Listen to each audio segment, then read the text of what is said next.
আল্লাহ বলেন কোন বিষয় সম্পর্কে কখনো বলো না যে আমি ওটা আগামীকাল অবশ্যই করব। এটা কখনো বলো না। তিনি আসলে বলেননি বলো না, লা তাকুল। তিনি বলেছেন লা তাকুলান্না, বলার সাহসও করো না, কখনো না।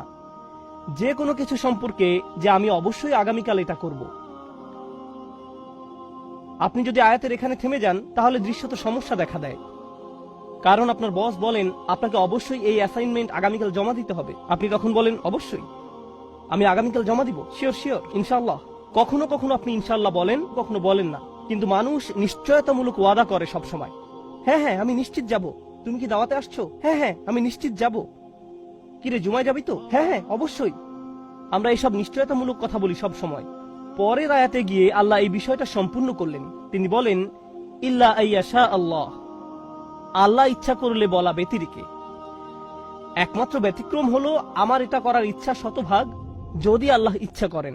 এই